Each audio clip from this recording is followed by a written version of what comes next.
What is up and what's happening, Auburn fans? This is a special live edition of Auburn Primetime Live.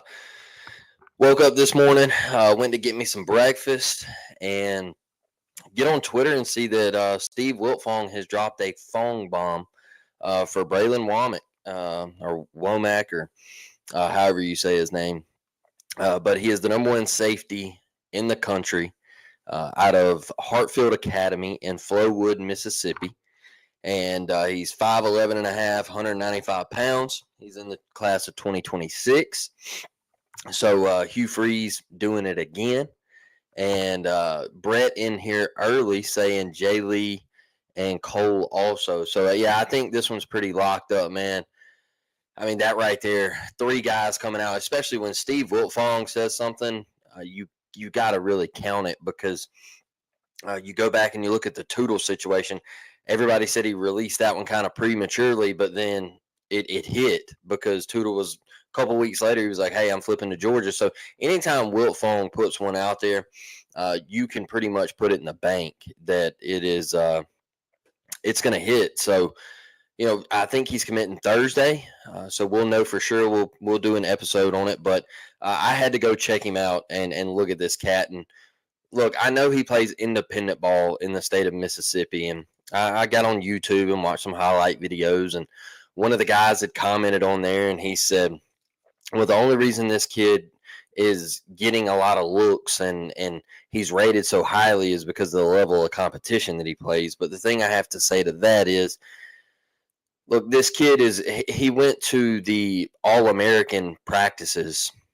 I believe that was out in San Antonio, Texas, the military bowl game where I only think seniors can compete in it or whatever. So he went out there, he competed in practice. There's all kind of scouts there, recruiting insiders and things like that. These people watch these kids every single weekend. These kids are playing 7-on-7. They're going to these camps. They're watching technique. They're watching the film from high school, and they see the level of competition.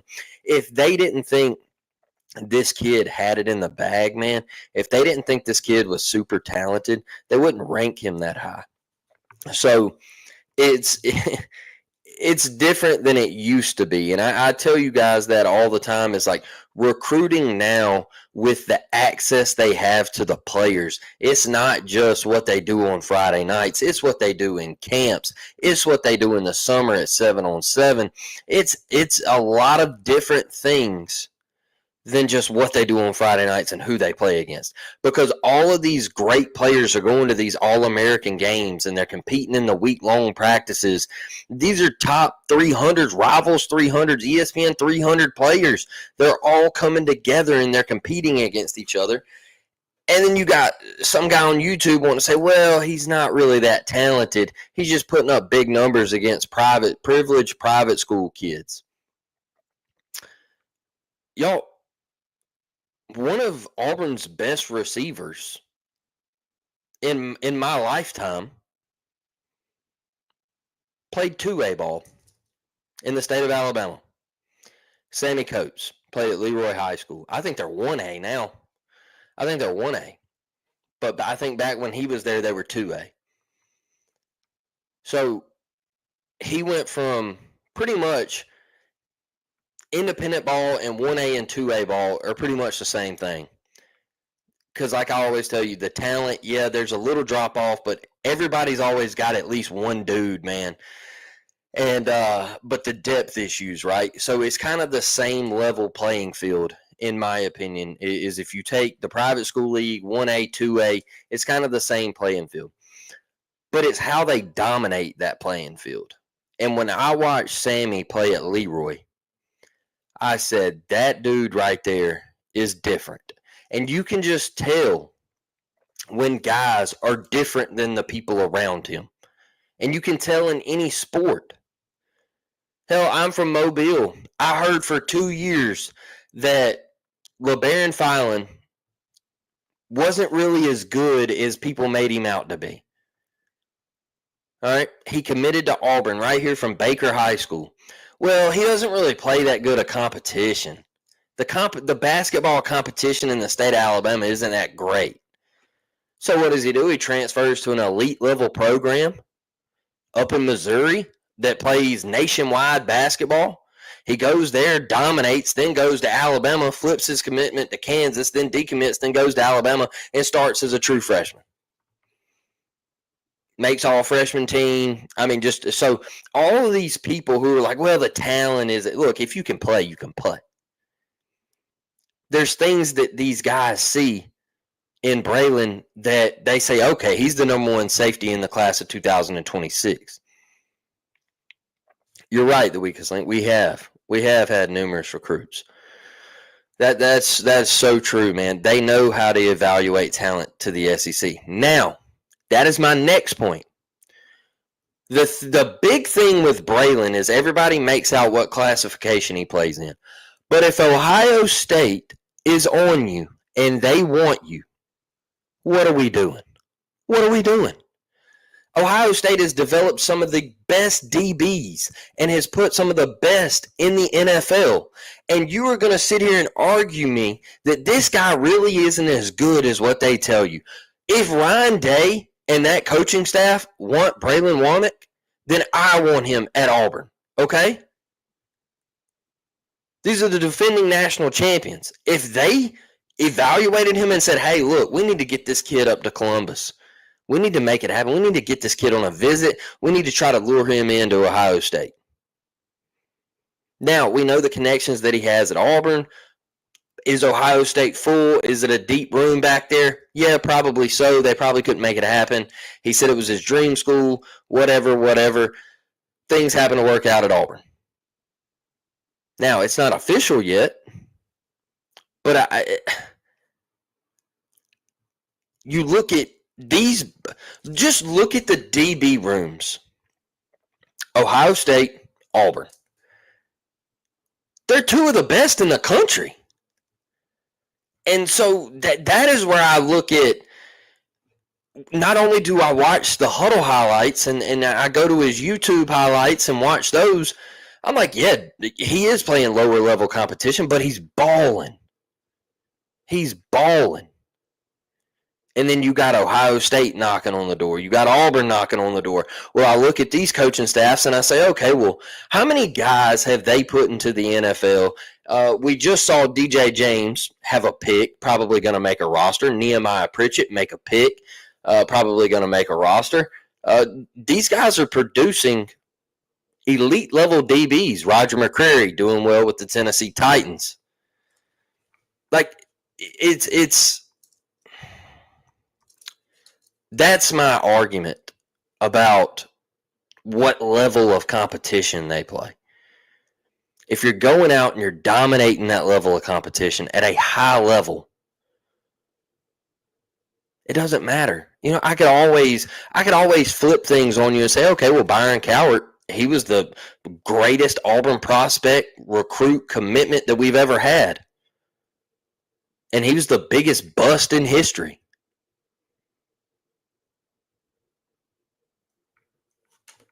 I mean, I could sit here and play that game over and over and over again. Carry on. I know he's in deep water right now with a lot of Auburn fans, but hell, he played 3A ball. So it's everybody wants to make this big comparison about 7A or 6A or 5A. Who cares? Who cares, man? Who cares? I remember when American come down to Bryant and beat them, and Bryant was 7A, and I think American was like 4A or something like that, or 3A, whatever they are, and they come down and they beat them, and everybody was like, oh my God, little small school, like they beat Bryant, and I'm like, well, one, Bryant ain't that good, but it doesn't matter, like they still got dudes, man, like even just because they're a small school, they still got dudes, and they just don't have the depth. The depth isn't there. That's what a lot of people don't get is these small schools, man, they only have like 30 players. A lot of guys got to play both ways. Speaking of Bralan, he did play both ways. He won 2024 Mississippi Gatorade Player of the Year. So that right there should tell you a little something about how talented he is. He had 8 picks last year. But on the offensive side, he played wide receiver. He had 54 receptions, 1,045 yards with 13 TDs, and he also returned a kick for a touchdown and returned a punt for a touchdown. So I think that's something that we got to look at as well. You know, this year you've got some guys that can return kicks and return punts, but, you know, I've been seeing a lot of people say, well, do we throw Singleton back there to return a punt? You don't really want him hurt. Do you throw Malcolm back there? Maybe this kid could come in here and make an immediate impact next year when he gets on campus and help special teams out. Let's get over here in these comments. Brett, I see you right here, man. Yeah, I'm with you 100%. I am with you 100%. Trent says if he was projected to go to Bama, all you would hear is how great he is. Yeah, and he would also get a 5-star bump. So he would also get a 5-star bump. You would have to say the same as Penn State. Exactly. The great one right here, Randy. Great one. You know, it's James Franklin saw something in Alvin Henderson. And once again, it's because they go to these camps. Alvin probably went to a camp. Penn State was there, and they said, hey, man, who is this guy? If we could lure this kid from Alabama, we get a steal. It's not just what they do on Friday nights anymore. There's so much more out there, man. The talent pool is bigger with the 6A, 7A schools, but there is talent all over the state for sure. It's just, look, I went from a 7A school to a 3A school, all right? And I can tell you, that's why I always say there's dudes at every school. There's guys that when I got to my 3A school, I said, oh, that dude could play in 7A. That guy could play in 7A. That guy, I don't know if he'd start, but he'd get snaps. But the difference is like the amount of kids in the school. So you go from 800 kids in just one grade. Like you go from 800 kids in the 9th grade, and then 600 in the 10th grade, and then 700 in the 11th grade. And so you've got 4,000 kids in one school, and you're sitting here and you're like, okay, well, this private school, they ain't got but 1,000 kids. So it's like, you know what I'm saying? It's just more to pick from. There's more to pluck. And there's going to be obviously more talent in that bigger school. Until Free starts proving it on the field with wins, AU always going to have to hear this crap. Yeah, I'm with you. I think. Look, man, I think this year is going to be. I really do. I think it's going to be different, Trent. I really, really believe that. I think it's going to be totally different from what we have seen from the past 2 years from Hugh Freeze. I don't think Auburn is just going to – a lot of people think that Auburn's just trash and they're going to lay down and Auburn sucks. Look, we were in every football game last year. We just didn't know how to win. We didn't know how to close a game out. Texas A&M was the first time that we closed a game out. Look, I wouldn't even say we closed it out because we were up 21-0, and we ended up going into 4 overtimes. We just got lucky and found a way to win. Sometimes you got to have that. But let's be honest. Last year's team it was like they were allergic to winning. But as far as all this stuff about Hugh Freeze can't do this and Hugh Freeze can't do that, I'm not here to sunshine pump, but we were in every single game last year with the chance to win it. And just somehow it's, Hugh Freeze this, Hugh Freeze that. I can't help that we drop a touchdown pass in the corner of the end zone in the 4th quarter. You secure that catch, that's a dub against Missouri. I can't help that Damari Austin is going into the corner of the end zone and he fumbles at the 2, and Arkansas gets like that. That was a game-changing play. And everybody's just like, oh, Hugh Freeze sucks, man. He sucks. He's terrible. I'm going to tell you something. Nick Saban always said this, and I always refer to Nick because he's the GOAT. Players win games. Okay? He always said that players win games. Coaches can only coach so much. They can put you in the best position to win. They can do it throughout the week, play calling, yes. But at the end of the day, players win games, y'all. And Auburn was allergic to winning last year when it counted because nobody wanted to step up and make a damn play.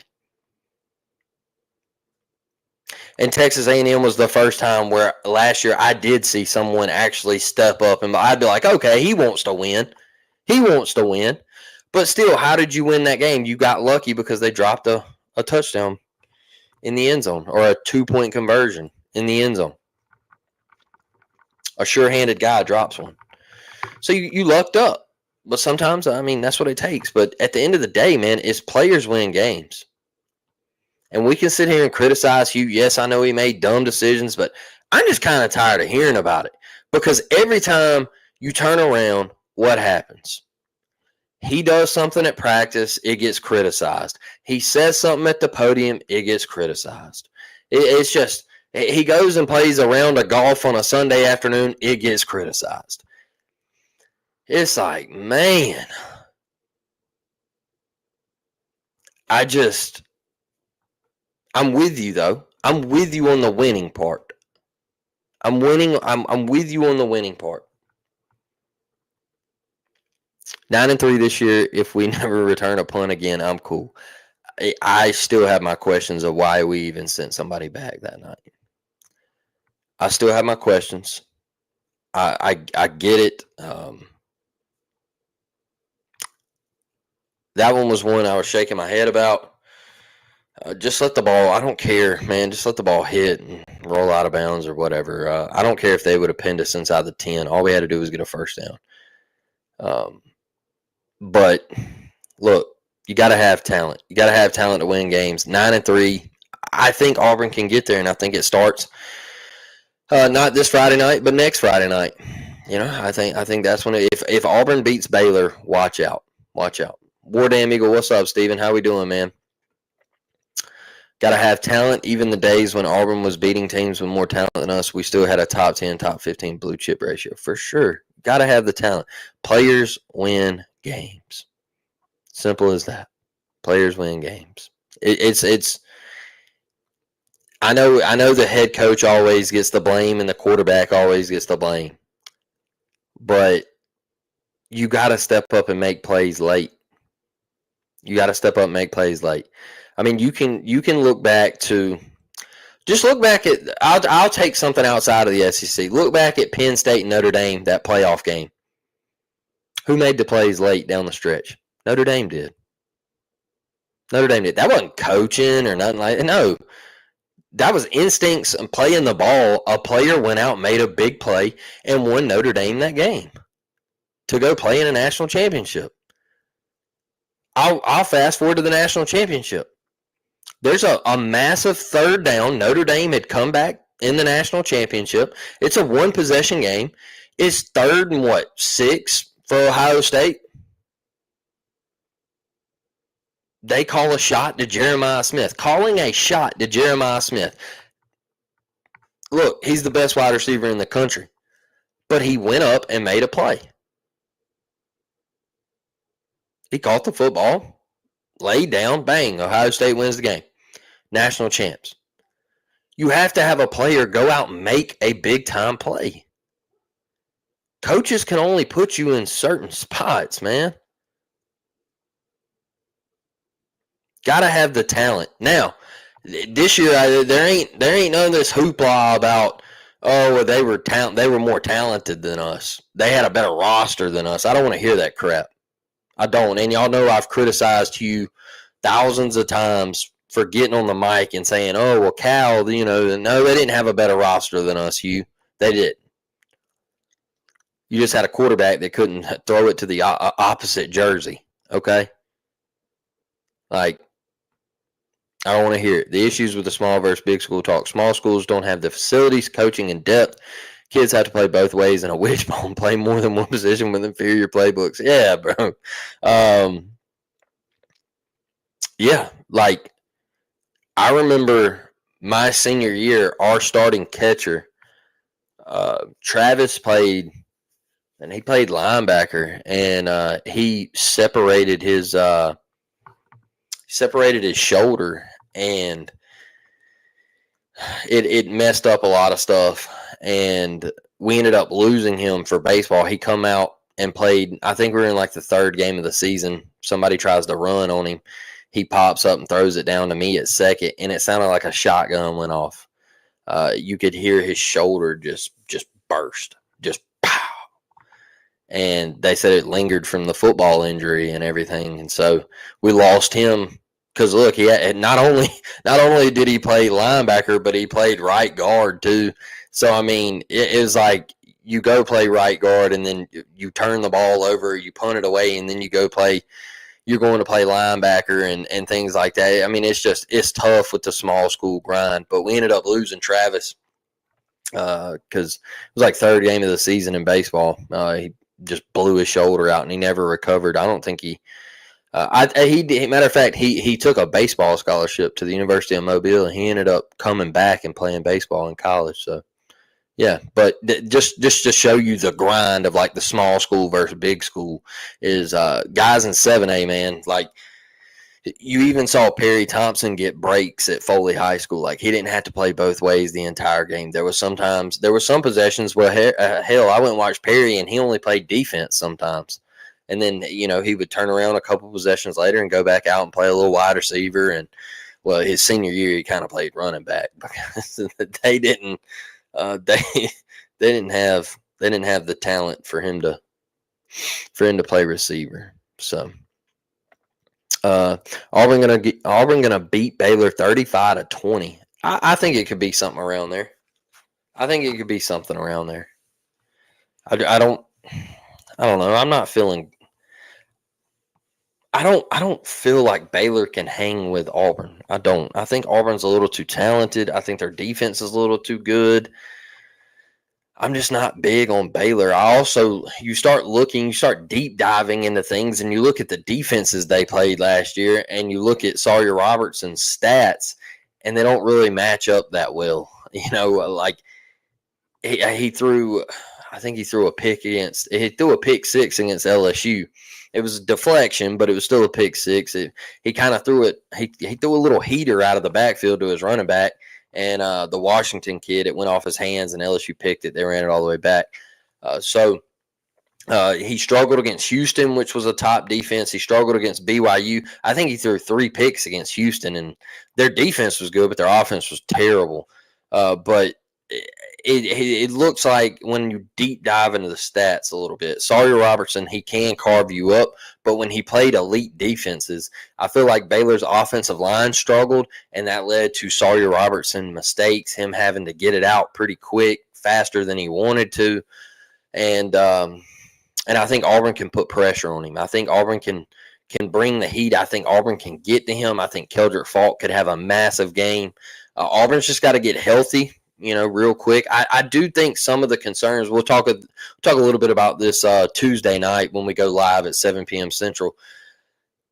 I think some of these injuries are just kind of precautionary, like, hey, we don't want to get him hurt before Friday night at Baylor. Like, we want to take things kind of slow and just ease into this Friday night game. You don't want Eric Singleton Jr. going out there in a Friday scrimmage with a thigh bruise and tweak it even more, get hit a certain way, and he's out for Baylor. Like, you don't want that to happen. Look at Jam Miller at Alabama. He goes down with a collarbone. That's just unfortunate. Hope he gets back. That's a big loss for Alabama right there. It's not season ending, but still, those are the type of things that you want to avoid. Is you got a guy that's kind of banged up, you send him out there in a scrimmage, and then it makes it even worse. And I think that's some of the things that Auburn was trying to avoid Friday, is not going out there and making things worse. So let's get over here. Those kids don't get a chance to really concentrate or focus on one possession. That's true. That's true. It's very, very true. Very, very true. Every interception thrown last year was always at least one wide receiver was sitting there wide open. Big thing AU was missing last year was a dog at QB. Hugh was calling plays. Okay, just got to execute. That's another thing too. Is was it all on Peyton Thorne? No. All right. Was a lot of it on Peyton Thorne? Yes. Okay. Is Hugh Freeze calling plays? Yes. Stop with the whole, we got 3 play callers and all that. We don't have 3 play callers. They work together. They say, okay, look, I like this. This is what we're playing. Hey, Hugh, they're playing man right here. Or, they're all working at like, this is what we like against man. This is what we like against cover 2. Like there's certain things that they look at and they all work together. The final decision is Hugh Freeze. Okay. That's it. The final decision is Hugh Freeze. I'll take you once again. I'll go back to the GOAT, who was a defensive head coach. He was a great mind defensively. He had to look at Lane Kiffin sometimes and say, hey, chill out. Run the ball, brother. Chill out with throwing the football and run the damn ball. That's what he had to do. So the final call through that headset is to Hugh Freeze. Period. I don't care how else you want to slice it, dice it, cut it up. Hugh Freeze is the last one to say, hey, this is what we're doing. That's it. Now they give their opinions. Ken Austin, Derek Nix, they say, hey, man, I want to run this right here. Hugh checks it and says, okay, yeah, I like that. Let's run it. All this Derek Nix just gets to throw a play out there, and then it's Hugh, and then it's Ken Austin. Nah, that ain't how it goes. Come on now. Thorne was a turnover machine in several games last year, but it wasn't all on him. The kicking game was horrendous as well. We couldn't kick a field goal. You're right about that, man. You were right about that. The weakest link. Special teams was horrendous, and it better be fixed this year. If not, because it'll lose you a game. And people don't like. I mentioned about Baylor special teams. I think they have an advantage in that department when we play next Friday night. You got to pay attention to the third phase. If you don't, it will get you beat. It got us beat in 2013 in the national championship. We gave up a kick return. It'll get you beat, man. Special teams is crucial. And not being able to make kicks put Auburn, we already had our hands tied behind our back, but last year not being able to make 35-yard field goals really, really tightened the cuffs, okay? We got a sentence extended instead of getting a sentence reduced, okay? It was rough to watch. Baylor's winning streak to end the season was against dog water teams and went to a bowl and played LSU scout team and got beat. Got blown out too. I don't want to hear this. Oh, it was a 2-possession game. No, dog. LSU smoked them. Okay. It was 28-7 in the blink of an eye. It was bang bang 28-7. But you listen to these Baylor folks. And they're like, oh, we played LSU close. No, you didn't. That game was never close. I just watched it. I watched a rerun 5 nights ago. It was never close. I don't want to hear it. So if Auburn don't go out there and lay the wood, I'm going to be extremely upset. I'm going to have questions. If things go south, what are the chances of Auburn making Durkin head coach versus bringing in someone totally new? I wouldn't be mad about Durkin taking over. I think you would rather do Durkin than go out and have this mass media let down on Auburn and just crapping on Auburn because you know that's what would happen. So why wouldn't you just promote DJ Durkin? But I hope it never gets to that, because if Hugh wins, what's actually going to happen is if Auburn actually starts winning, DJ Durkin is going to leave Auburn. You're going to have to find a new defensive coordinator. So Yeah. I would rather lose DJ Durkin as our defensive coordinator than Hugh Freeze as the head coach right now. I would rather Auburn start winning and have to deal with hiring a new DC instead of a new head coach. That's what I'm trying to say.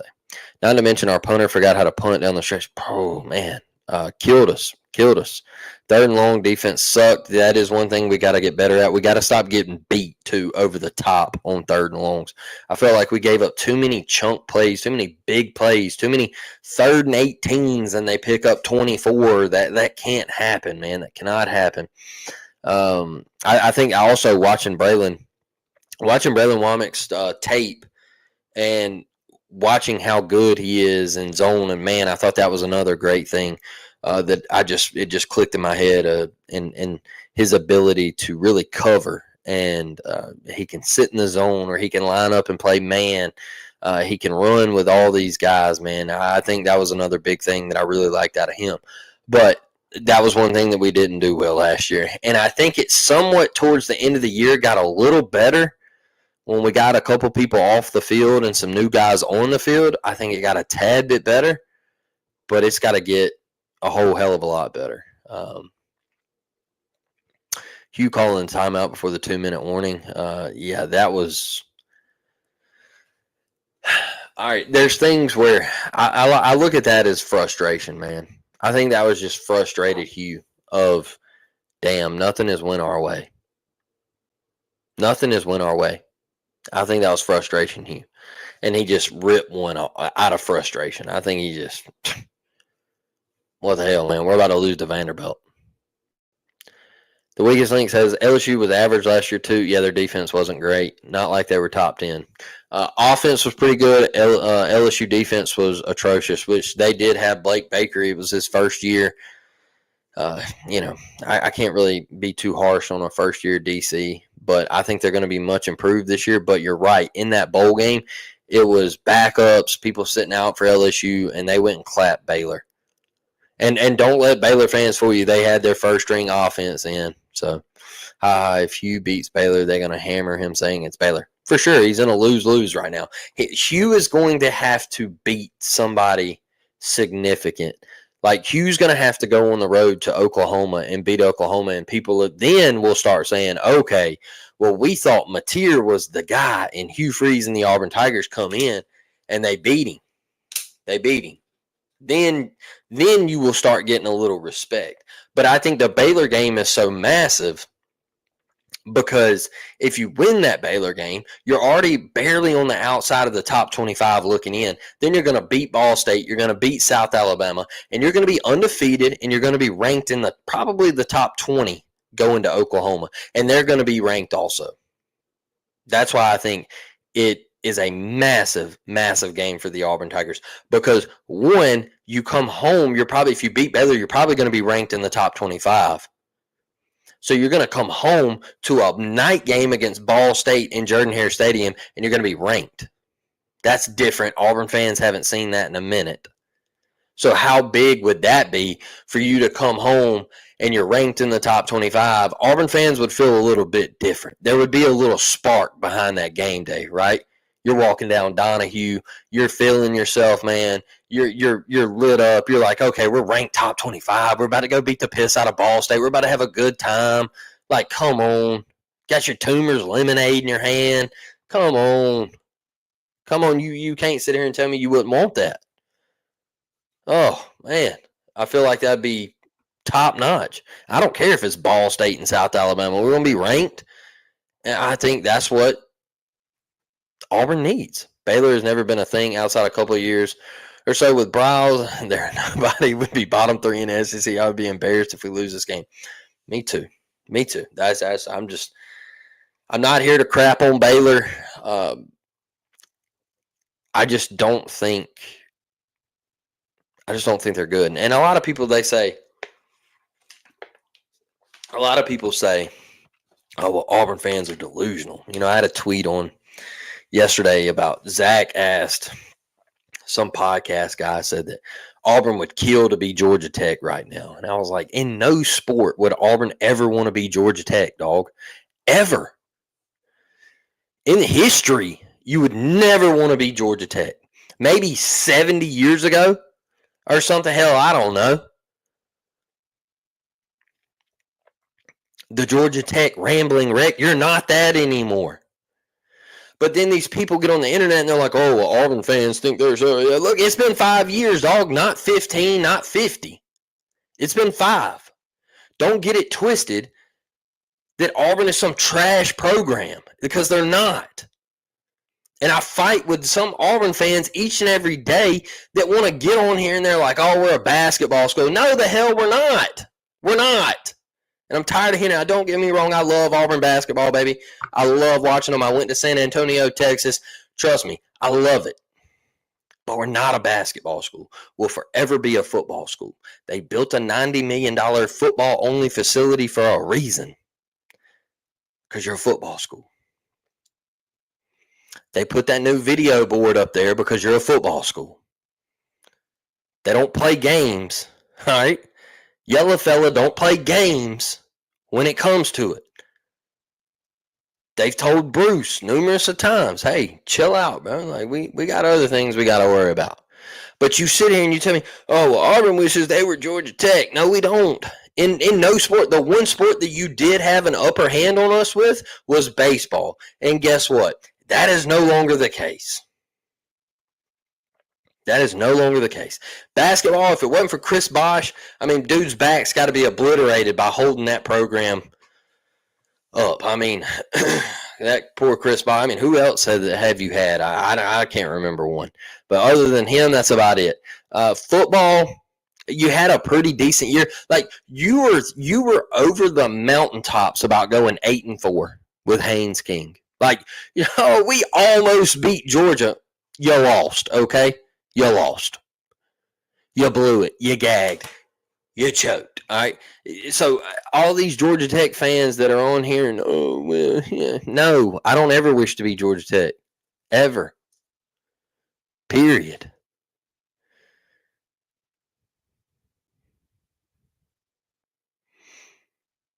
Period.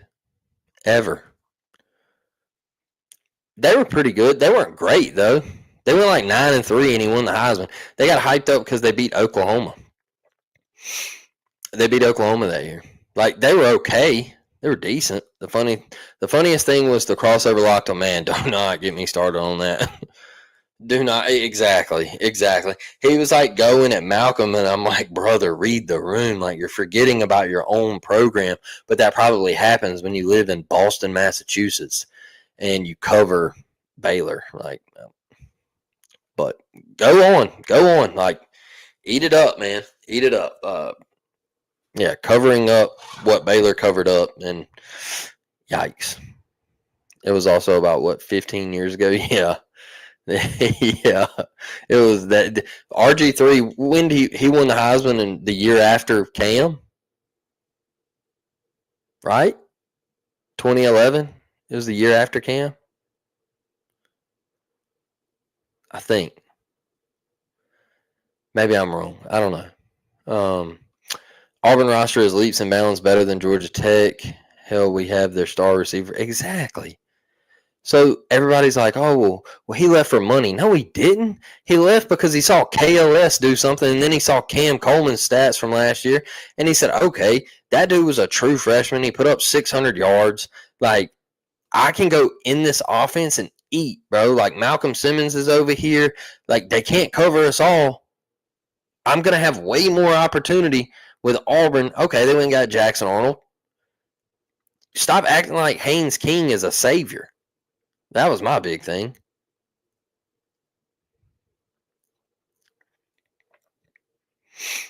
Yeah. Okay. 1990. There you go. I wasn't even alive. I was born the year after.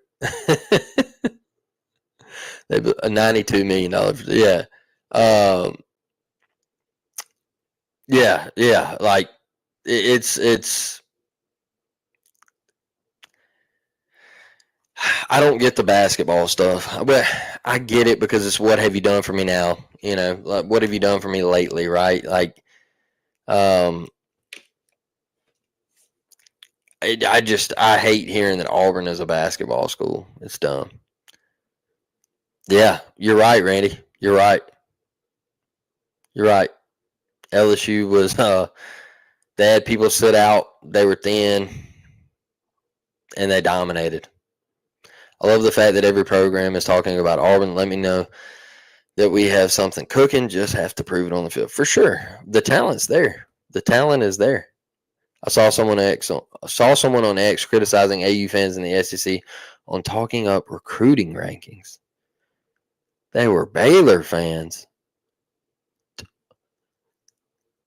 He said something in the Locked On episode too, didn't he? About well, you can't really go off recruiting. No, you can go on recruiting. So real quick before we get out of here, I got to go watch my Reds play, man. Premier League soccer. I know a lot of you might not like soccer, but I love watching European soccer. And today is Manchester United's first game, so 10:30 I'll be there. But look, before we get out of here, I wanted to touch on this. Guy brought up recruiting rankings, all right, and said, "Oh, they don't really matter." No, they matter. Okay, I'll bring you a game that happened a couple years ago, national championship. TCU, they were the horny toads, the hypnotic toads. They were riding Cinderella. They were on Aladdin's magic carpet ride. Everybody was like, "Oh, TCU, it's destiny. Oh my God." They got to the national championship game, and Georgia said, "Hey, bozo, all right, we're just better. We got better players, all right? We're quicker, we're faster, we're stronger, we're more athletic, we're better looking, all right? That's it." And you want to sit on a podcast and tell me that recruiting rankings don't matter? It matters. It matters, all right? Lad McConkey against that TCU DB, it matters, brother. I am telling you right now, it matters. But they should make some of these things more expensive, in my opinion, because some of y'all out there give the most outlandish takes I have ever heard in my life. And one of them is saying that Cam Newton's number should never be retired at Auburn University. I find that absolutely diabolical that you believe that. And that's with some Auburn fans out there. Me trying to wrap my head around Cam Newton's number not officially being retired is absolutely insanity. And there will be people that say, "Oh, you should never retire that number. That's stupid. It's just a number." Ah, man, tough take there. Tough take. Zach mentioned that, and then we'll still put up 450 yards. Man. Blake, soccer, Brad, hockey, for sure, man, for sure. The World Cup is coming next summer to the United States of America, and I'm freaking pumped, dude. I really want to go to a game, even if it's not to see the United States play. I still want to go to a game because I think that's like a bucket list type thing. And I know it's not in another country, but still, just getting a feel of a World Cup, I think would be pretty dang cool.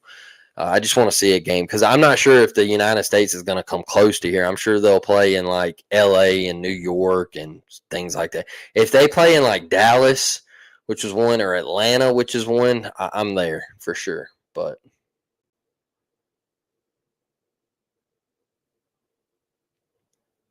fan is short for fanatic, for sure, for sure. You must need a good nap if you're going to watch soccer. It's like old school NASCAR nap. Man, Trent, you got to watch European soccer, bro, not MLS. You got to watch European soccer. Way better. Way better quality than Major League Soccer. I do not watch Major League Soccer. I watch Premier League, La Liga, Serie A, and things like that. So you gotta watch that European stuff, man. Way better. Now retiring Cam's number, ludicrous in Mike Tyson's voice for sure, bro. They just insane, man. Look, recruiting rankings matter. I don't care what old buddy says. That's one of the wildest takes I've ever heard. You know, I'll make a quick point and then we'll wrap it up. The Big Ten threw out an idea of making a 24-28 team playoff or whatever. I think that's absolutely stupid. Okay. But you look at the playoffs last year, 12 teams. All right. Who were the teams that were in the playoffs that had the chance to really, really win it? Where are those teams at in recruiting rankings? Oregon, always at the top. Ohio State, always at the top. Penn State, always at the top. Notre Dame, always near the top. But finishing 40th, all right? What happened to Boise State? Everybody was like, oh, Ashton Genty's that guy, man. Boise State, yeah, man, they're riding Cinderella. What happened when they got to Penn State? Penn State had better players. All right? Penn State had better players. I don't know what to tell you. I don't know what to tell you. It's just players win games. That goes back to me saying players win games, all right? So there you go. You got better players. I went to 2 Olympic soccer games in '96. They played at Legion Field. Oh, that's dope. USA played in one of those games and lost to Argentina, who won the gold that year. Argentina. They won the World Cup the last time out. Messi finally getting it. Dude changed SEC football. Hell yeah, retire. For sure. For sure, Trent. For sure. All right, y'all. I'm going to get out of here. Great episode. Look, man, Bralan, hope he commits Thursday. We'll be back to talk about that. Tuesday night, we'll talk about the scrimmage Friday, what we think is going to happen, game planning for Baylor, injury report. We'll do all that kind of stuff, man. We'll vibe in the comments, all that good stuff. If you're interested in becoming a member, I'm going to drop a members-only pod about SEC basketball, the schedule that come out for the Auburn Tigers. We're just going to run through it. I'll post it maybe tonight or tomorrow or whenever we can get that uploaded. We're just going to run through it and look at some of the matchups on the road, at home. I think that'll be pretty cool. So membership package, man, if you're interested, get over there, hop in there and sign up for that. I think Miss Karen gave out 5 memberships the other day, so that was pretty cool. I thank her for that. And once again, like the recruiting videos and things like that, we're all going to break that down and have some fun with it. Those will be member onlys, and it'll be pretty fun, man. We're going to have a fun time. I actually talked with my guy Brett the other day about potentially doing like a if I can get it set up, potentially doing like a watch party for Baylor or whatever, just kind of like in the game, have like a little camera set up and just kind of get y'all's thoughts in the chat. You ain't got to, like, you can watch the game on your TV. Just kind of get in the chat and talk with me, like, how are you feeling at half or whatever, you know, like kind of doing something like that just to feel the sway of in the game. You know what I mean? Like the momentum. Are we up? Are we down? You know, I think it'll be pretty cool. So appreciate y'all. Love y'all, man. War Damn Eagle. We're almost there, baby. Not this Friday, but next Friday, and we ride out to Waco, Texas. Let's go. War Damn, baby.